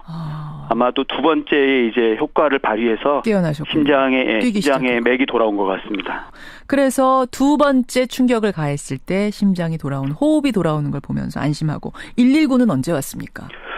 그 상황을 저도 정확히 시간적으로는 워낙 그 상황에 긴장돼가지고요. 하여튼 119분 그 대원분들이 도착하셨을 때는 이미 이제 심장이 정상으로 돌아와서 제 의식이 서서히 돌아오기 시작하는 상황이었습니다. 아이고. 잘하셨습니다. 정말 잘하셨습니다. 근데 사실은 이게 요즘 인심이란 것이 내가 그 기술이 있더라도, 의료 기술이 있더라도 남의 일이다 생각하면은 119도 불렀고 이러면 그냥 있을 수도 있는데 어떻게 내일처럼 그냥 뒤도 안 돌아보고 올라가실 생각을 하셨어요? 어떤 응급 상황들이 생겼을 때 기내에서도 여러 그런 응급콜을 받은 적이 많이 있었는데 앉아 있어봐야 마음만 불편하기 때문에 빨리 나가서 빨리 도와야겠다는 그렇게 생각하고 여러 번 그런 경험이 있어서 이번에도 그냥 직감적으로 빨리 뛰어 올라갔어요. 직감적으로. 생각 안 했습니다. 잘하셨어요. 보니까 김용배 교수님이 아주 복 받으신 분이시네요. 그래요. 이 말씀 나온 김에 이 심폐소생술이라는 거, CPR이라는 거 굉장히 중요해요. 골든타임을 놓치느냐 마느냐 환자에겐 아주 중요한 건데 이거 한번 일반인들도 배워볼 수 있나요? 이 심장 마사지? 보통 왼손을 아래쪽으로 해서 그 환자의 가슴에 그 가운데 흉골이라고 가운데 뼈가 있잖아요. 갈비뼈 말고 갈비뼈가 보이는 가운데 뼈. 흉골. 거기에 중앙 부분에 왼손에 깍지를 놓고 그 위에 오른손을 포개서 겹친 다음에 잠깐만요. 여러분 지금 따라해 보세요. 그다음에 제일 중요한 거는 팔로 누르는 것이 아니라 이 구조자의 체중을 이용해서 교과서에 보면은 뭐라고 설명하냐면 거의 흉골이 다 밑으로 무너질 정도로 1분에 약 100회 100회에서 120회 정도를 이제 권장하고 있는데요. 엄청나네요. 1분에 100회에서 120회를 네. 흉골이 무너질 정도로 세게 눌러라. 네네. 그 말씀만 들어서는 쉬운 일은 아닐 것 같은데 힘이 좀 모자르더라도 혹시 그래도 하는 게 낫지 안 하는 것보단. 그럼요. 거기에 따라서 그 생존율이 3배 정도까지 높다고 그렇게 통계가 나와 있더라고요. 그렇군요. 알겠습니다. 남의 일처럼 보지 않고 내 일처럼 나서서 이렇게 생명을 구해주신 거 제가 대신 감사드리고요. 전무님. 복 받으실 겁니다. 감사합니다. 예. 환자분이 빨리 회복하셨으면 좋겠습니다. 그러게요. 김영배 교수님도 쾌차하시기를 다시 좋은 연주 보여주시기를 저도 기도하겠습니다. 오늘 고맙습니다. 예, 감사합니다. 예, 한국 노바티스 김진용 전무였습니다. 잠시 후 10시입니다. 신고리 원전 56호기 건설 재개 여부가 최종 결정이 됩니다. 국민들이 모여서 한 달 동안 토론하고 결정하는 거 이거 첫 시도죠. 상당한 의미가 있습니다. 여기에 주목해 주시고요. 주말 잘 보내십시오. 좋은 가을 주말 보내시고 저는 월요일 아침 7시 반에 다시 돌아오겠습니다. 고맙습니다.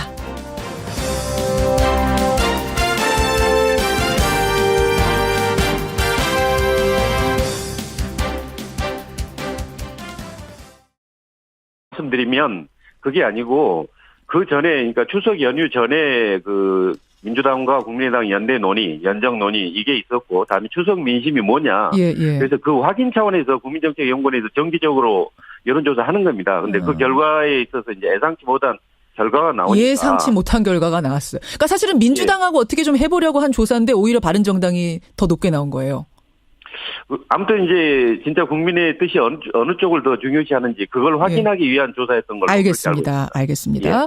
그 형태는 당대당 통합입니까? 아니면 뭐 선거 연대 형식입니까? 아니면 각자 탈당해서 제3지대에서 새로운 당으로 만나는 겁니까? 어떤 걸 생각하세요? 지금 그 구체적으로 어떤 형태로 가는지는 지금 단언하기는 어려울 것 같습니다. 왜냐하면 그야말로 이제 물밑 논의 사전 조율 정도, 의사타진 정도였고 이제 공론화 과정에서 사실 어떻게 그 결론이 나올지는 예측하기 어렵습니다. 다만 조심스럽게 예측할 수 있는 것은 그동안의 상당 부분이 공통되니까 적어도 정책연대 그리고 나아가 좀 더 가능한다면 선거연대까지는 충분히 가능하지 않느냐라는 게 현재 예상입니다. 선거연대까지는 충분히 가능하다. 사실 유승민 의원이 어제 언론 인터뷰하면서요.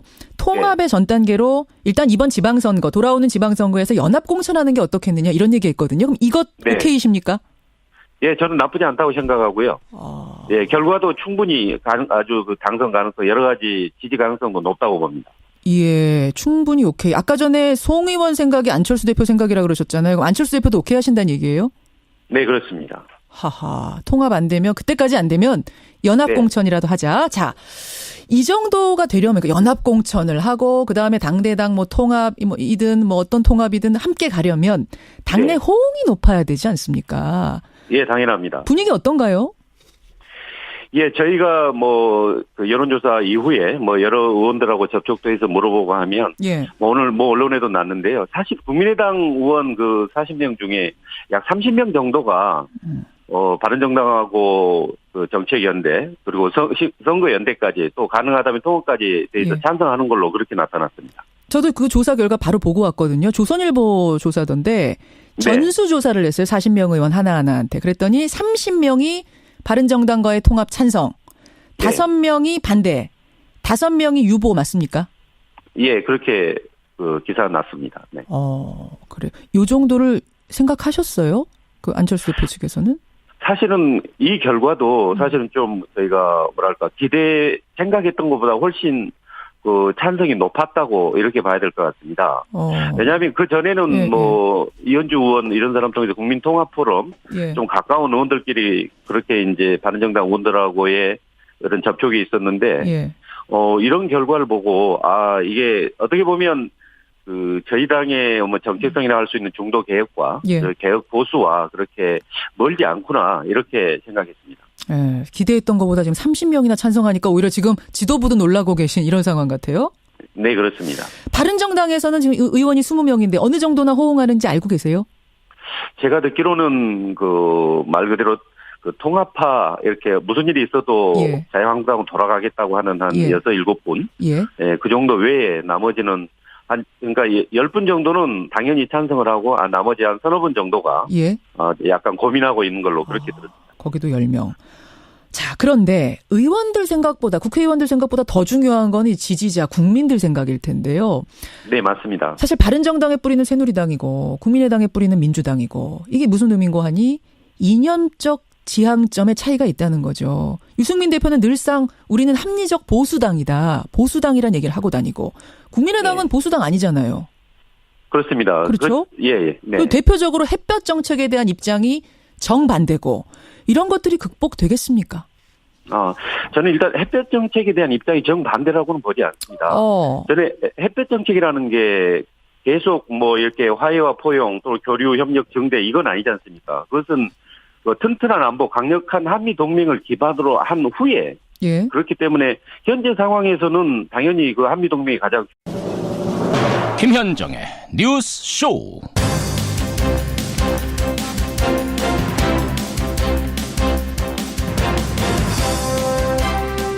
신고리 원전 5,6호기의 운명은 어떻게 될까요? 애청자 여러분 안녕하십니까? 신고리 원전 5,6호기의 건설 재개 여부가 오늘 결정됩니다. 471명의 시민참여단이 2박 3일 동안 모여서 찬반 양측의 얘기를 듣고 질의응답을 하고 토론을 거쳐서 의견을 모은 결과, 그 결과가 오늘 공개되는 건데요. 어떤 결과가 나오든 이번 공론화위원회 활동은 아주 상징적인 의미가 있습니다. 찬반이 극명하게 갈리는 이 첨예한 사안에 대해서 정부가 일방적으로 결정하지 않고 시민들이 학습과 토론을 거쳐서 의견을 모으는 방식. 조금 미흡한 부분이 있다 하더라도 이번 일을 계기로 우리 사회가 한 걸음 더 나아간 것만은 분명해 보입니다. 하지만 우리 사회를 이끌어가야 할 정치권은 오히려 퇴보하는 느낌입니다. 어제 국회 법사위의 감사원 국정감사에서는 세월호 참사, 4대 강서, 박근혜 전 대통령 인권침해 논란에까지 적폐냐 정치보복이냐 이걸 놓고 볼썽사나운 난타전이 벌어졌는데요. 우리 정치권이 사회의 모범이 되는 그날은 언제쯤이나 볼 수 있을까요? 김현정의 뉴스쇼 출발합니다.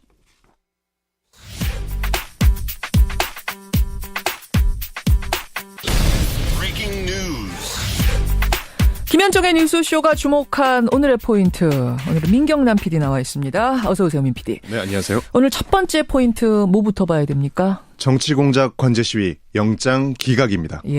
간밤에 추명호 전 국정원 국장하고 어버이연합의 추선희 사무총장 구속영장 다 기각이 됐더라고요.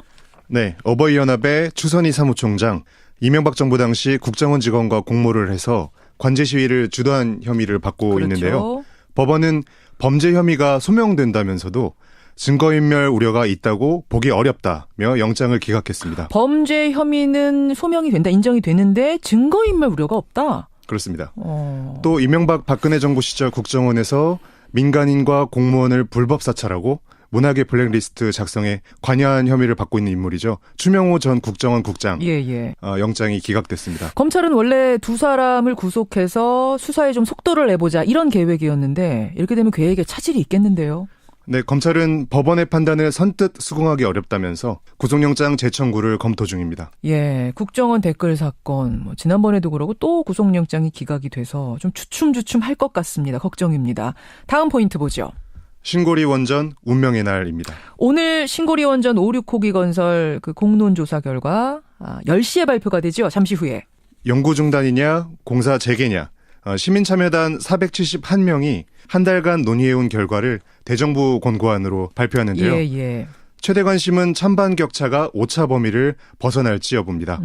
찬반 격차 오차 범위를 넘지 못할 경우에는 정부가 공을 넘겨받아서 최종 결정에 부담을 안게 됩니다. 오차 범위를 넘지 못해도 결정이 나긴 나는군요. 어느 쪽으로든. 그렇습니다. 오늘.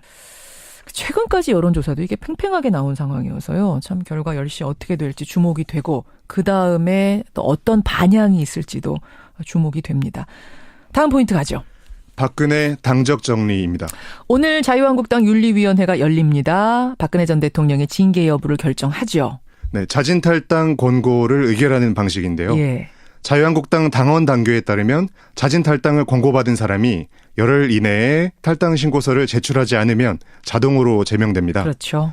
서청원 최경환 의원 탈당도 오늘 논의가 될 텐데요. 핵심 친박 2명. 현역 의원이기 때문에 제명은 의원총회를 거쳐야 합니다. 예, 그렇기 때문에 이 친박 두 인사의 제명은 사실상 현실성이 없다 뭐 이런 얘기가 나옵니다만 박근혜 전 대통령 경우는 좀 다르죠. 이것도 지켜봐야 됩니다. 여기까지 보겠습니다. 오늘의 포인트 민경남 PD였습니다. 국민의당은 다른 정당과의 통합 논의를 공식화했습니다. 또 안철수 대표가 문재인 대통령에게 연일 강한 비난을 중요한 거고요. 그런 측면에서 보면 큰 차이가 없다고 생각합니다. 유승민 대표 역시 마찬가지고 저희도 마찬가지고요. 특히 뭐 핵 문제에 있어서 안철수 뭐 대표가 강조한 핵 안보 협정 이게 가장 현실적 아니냐 이렇게 보는 것도 그렇고요. 그리고 아까 안철수 대표가 생각하는 그 북한에 대한 것과 예전 DJ로부터 내려오던 그 햇볕 정책이 사실은 조금 차이가 있어서 말이죠. 네. 예, 그 DJ의 햇볕 정책에 대해서는 사실 유승민 의원은 아주 반대 입장 아니신가요? 아마 제가 알기로는 유승민 대표가 이 부정적으로 보는 그 지점은 바로 이겁니다. 현재 상황이 이미 지금 핵 개발 미사일 완성 단계인데도 아직도 화해 포용 교류 협력을 주장하는 게 과연 옳으냐는 거죠. 그렇죠. 근데 시기적으로는 당연히 지금은 이 순간에는 햇볕 정책의 그런 측면보다는 튼튼한 안보 강력한 한미 동맹 그러니까 사실 햇볕 정책 어떻게 보면 양면이 있습니다. 반드시 한쪽만 그러니까 어떻게 알려지기는 또 온건 쪽만 화해 쪽만 대화 쪽만 알려져 있는데 실제로는 그러니까 강력한 안보 한미 동맹 이게 지금 그것도 같이 들어 있거든요. 그게 필요하다는 거죠.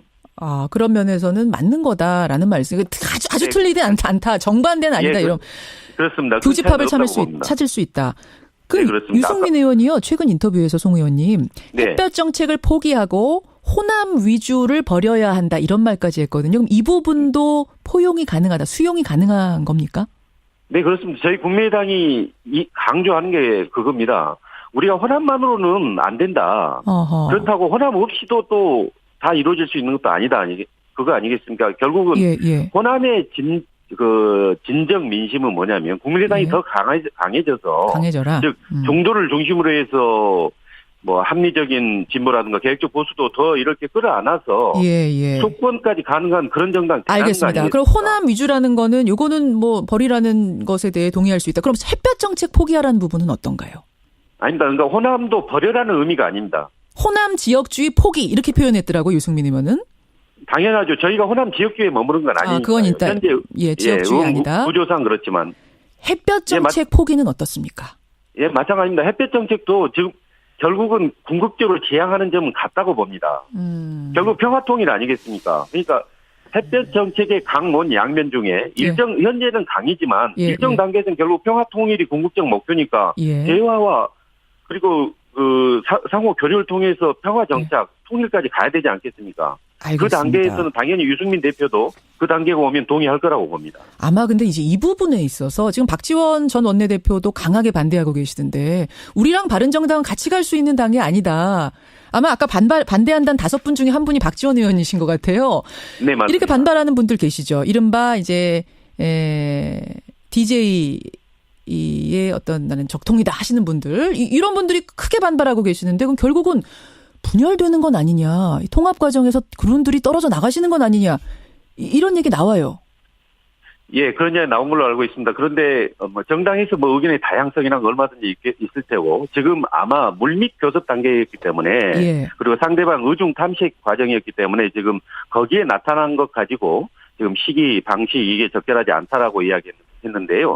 아마 실질적으로 공론화 과정에서 이게 구체적으로 논의하면 상당 부분 의견 접근을 이룰 거라고 봅니다. 그러니까 분열되는 일 없을 거다. 설득 가능할 것이다. 이런 말씀이세요. 네, 그렇습니다. 알겠습니다. 이제 그런 생각으로 지금 추진을 하고 계시는 안철수 대표와 지금 최측근입니다. 송기석 의원 대표 비서실장 지금 만나고 있습니다. 통합 시점 언제가 적기라고 보세요?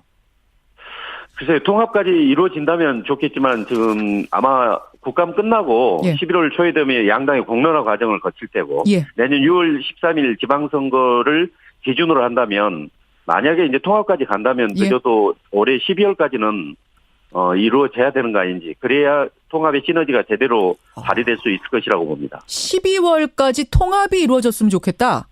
네, 그렇습니다. 지금 10월 말을 향해서 가고 있는데?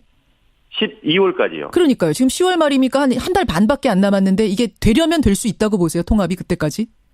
아마 공론화 과정에서 충분히 그쪽으로 에너지가 모아진다면 그리고 큰 차이가 없다면 예, 그렇게 바로 12월부터 시작해야 된다고 봅니다. 예. 그러니까 시작을 해야 된다는 말씀이세요? 아니면 통합까지도 하려면 할 수 있다고 보시는 겁니까? 12월 말까지.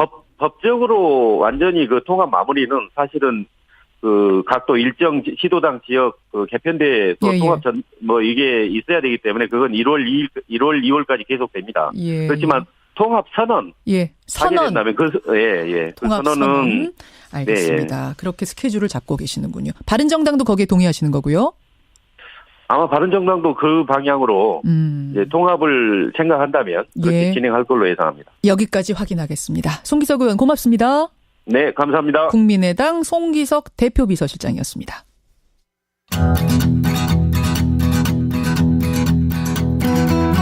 김현정의 뉴스쇼는 청취자 여러분의 참여로 이루어집니다. 트위터, 페이스북, 레인보우 게시판, 그리고 단문 50원, 장문 100원의 유료 문자 샵 1212, 우물정 1212 통해 참여하실 수 있습니다.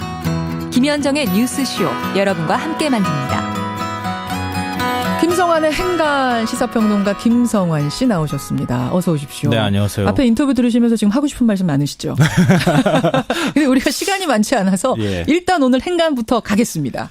어제 아주 인터넷에서 미묘한 파장을 불러온 사건이 있었는데요. 뭡니까? 이 부산에서 성매매를 한 여성이 경찰에 구속이 됐는데 이 여성이 에이즈 감염자였습니다. 더구나 2007년과 2010년에도 성매매를 하다 적발된 적이 있어서 파문이 확산되고 있는데요. 이 부산 에이즈 여성 성매매 파문, 이 뉴스의 행간을 좀 살펴볼까 합니다. 이게 지금 어느 정도 여러분 파장이냐면은 대한 에이즈 예방협회의 사이트가 그 서버가 다운될 정도로 많은 남성들이 여기에 들어와서 뭐 정보를 찾고 이랬다 그러죠. 그리고 그거 보면서 저는 이 정도였나? 우리 사회 남성들이 이런 생각을 하기도 했는데요. 우리 사회 좀 어두운 단면을 보여주는 것 같습니다. 이 문제가 된 여성은 20대인데요. 지난 5월부터 3개월 동안 20여 명의 남성들과 성매매를 한 것으로 지금 알려지고 있습니다. 어떤 식으로 했대요? 주로 인터넷 채팅 앱을 이용해서 성매수 남성을 만났고요. 뭐 남성을 만나서 성매매를 할 때는 피임기구는 사용하지 않은 것으로 나타났습니다. 이번에도 채팅 앱이군요. 네. 그러니까 경찰 조사 결과 이 여성은 2010년도에도 성매매 혐의로 구속이 돼서 복역까지 했는데요. 이 출석 후에 보건소에서 집중 관리를 받았다고 합니다. 그러니까 매년 한 5회에서 8회 정도 상담을 받았는데 성매매를 한 적이 없다고 얘기를 해왔다고 합니다. 거짓말한 거군요. 경찰은 이 여성과 동거남의 휴대전화 내역을 분석해서 성매수 남성을 추적하고 있는데 아직 한 10명 정도는 찾지를 못하고 있는 상태입니다. 이 여성이 또 일명 티켓다방에서 일했다는 얘기까지 나오고 있어서 좀 파문이 커지고 있는 양상입니다. 부산 에이즈 감염 여성의 성매매 파문. 이 뉴스에도 행간이 있습니까? 네, 첫 번째 행간은 이른바 여수 율락녀 사건이 떠오른다입니다. 이게 1990년대 사건이죠. 98년도였는데요.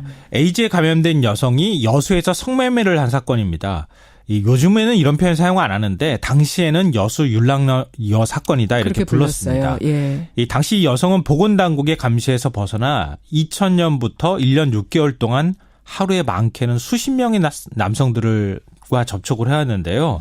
이 사건이 알려지면서 당시 엄청난 파문이 일었습니다. 왜냐하면 하루 평균 100여 명이 보건소를 찾아서 에이즈 항체 검사를 받았는데 불행 중 다행인 것은 단 한 명도 양성 반응이 나오지 않았다는 겁니다. 그런데 그렇다고 우리가 운에 맡길 수는 없는 거 아니에요. 이 보건당국의 관리가 그동안에도 철저히 이루어졌어야 하는데 이번 일을 보면은 굉장히 허술하기 짝이 없다는 겁니다. 가서 이제 한 상담을 한다고 하지만 지금 이번에 구속된 여성이 지적장애 2급이거든요. 근데 성매매를 했느냐 이렇게 물어보는 것으로 끝났다고 합니다. 물어보고 답하는 것으로 끝났어요? 검사 같은 거 뭐 안 하고? 네, 그 여성을 검사하는 건 의미가 없죠. 그 여성은 이미 이제 에이즈 여성이라는 거는 알고 있는 거고. 그렇죠. 그러니까 보건당국이 개인별 특성에 맞는 내고 있어. 반문연대 가능성을 제기되고 있습니다. 한마디만 하겠습니다. 장난질 국정감사가 끝나면 통합 논의가 본격적으로 시작될 것으로 보입니다. 국민의당과 바른정당의 통합 논의 이제 물밑이 아니라 무트로 올라왔습니다. 가장 눈에 띄는 건요. 국민의당 안철수 대표 발걸음이 상당히 빨라졌다는 겁니다. 안철수 대표하고 바른정당 주호영 대표 권한대행 그리고 정운천 최고위원이 잇따라 만났는데 이 만남을 먼저 제안한 게 안철수 대표라 그럽니다.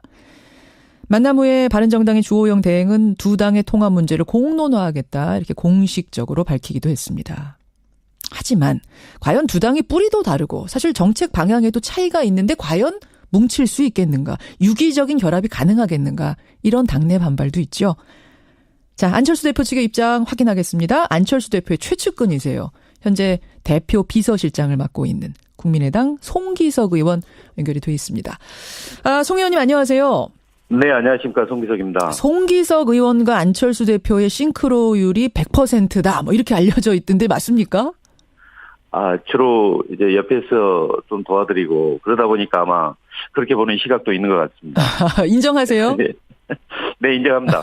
제가 이 부분을 먼저 확인하는 이유는 뭐냐면 오늘 인터뷰는 당연히 송 의원 생각이지만 동시에 안 대표 의견과도 안 대표 생각과도 일치한다. 이렇게 봐도 된다는 말씀이신 거죠? 네, 그렇습니다. 예.